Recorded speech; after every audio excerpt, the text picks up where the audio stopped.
നമസ്കാരം. ഭാരത് ലൈവിലേക്ക് സ്വാഗതം. അടുത്തൊരു തെരഞ്ഞെടുപ്പ് കൂടി പടിവാതിക്കൽ എത്തി നിൽക്കുമ്പോൾ ഇനി മാധ്യമങ്ങളെ സുഖിപ്പിക്കുക എന്ന ഇടപാടാണ് മുഖ്യമന്ത്രിക്കും KN ബാലഗോപാലിനും ഉള്ളത്.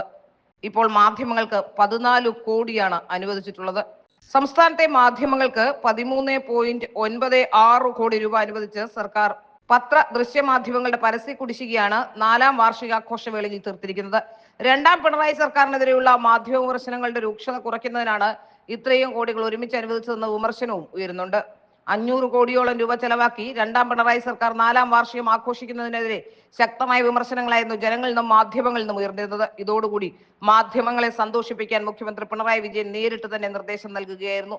ഡിസ്പ്ലേ ആൻഡ് അഡ്വർടൈസ്മെന്റ് വകയിൽ 6.8 കോടി രൂപയും പ്രിന്റ് മീഡിയ പരസ്യ വകയിൽ 5 കോടി രൂപയും ഇലക്ട്രോണിക് ആൻഡ് വിഷ്വൽ മീഡിയയ്ക്ക് 2.16 കോടി രൂപയും അനുവദിച്ചു.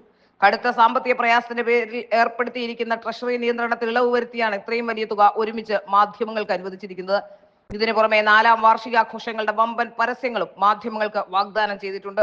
മുഖ്യമന്ത്രിയുടെ ഓഫീസിന് മുന്നിൽ കഴിഞ്ഞ 70 ദിവസമായി സമരം ചെയ്യുന്ന ആശാ വർക്കർമാരുടെ വേതനം 100 രൂപ പോലും വർദ്ധിപ്പിക്കാൻ സംസ്ഥാന സർക്കാരിന് സാമ്പത്തിക അവസ്ഥ ഇല്ലെന്ന് പറയുമ്പോഴാണ് ഇത്രയും വലിയ കോടികൾ മുടക്കി മാധ്യമങ്ങളെയും കയ്യിലെടുത്ത് മുഖ്യമന്ത്രി പിണറായി വിജയൻ വാർഷികാഘോഷം സംഘടിപ്പിക്കുന്നത്.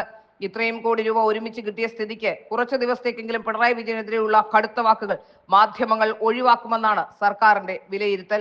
അതുകൊണ്ടാണ് ഇപ്പോൾ സർക്കാർ മാധ്യമങ്ങളെ സുഖിപ്പിക്കാൻ ഇറങ്ങിയിരിക്കുന്നത്. പിന്നെ മാധ്യമങ്ങളെ സംബന്ധിച്ചിടത്തോളം ഇടതനുകൂല നയമായതുകൊണ്ട് തന്നെ അവർ മുട്ടിലിഴിയുമെന്ന കാര്യത്തിൽ സംശയമില്ല.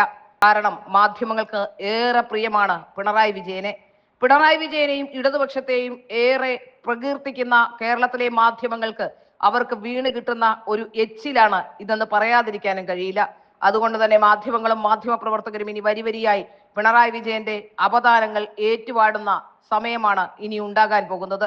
ഒരു സംശയവും വേണ്ട, ഈ വരുന്ന തെരഞ്ഞെടുപ്പിൽ ഇതേപോലെ തന്നെ മാധ്യമങ്ങളെ കൂട്ടുപിടിച്ച് വിജയം കൈവരിക്കാനോ അല്ലെങ്കിൽ വിജയത്തിലേക്ക് എത്താനോ ഉള്ള ശ്രമങ്ങളിലേക്കാണ് പിണറായി വിജയന്റെ പോക്കെന്ന് വ്യക്തമാകുന്നു.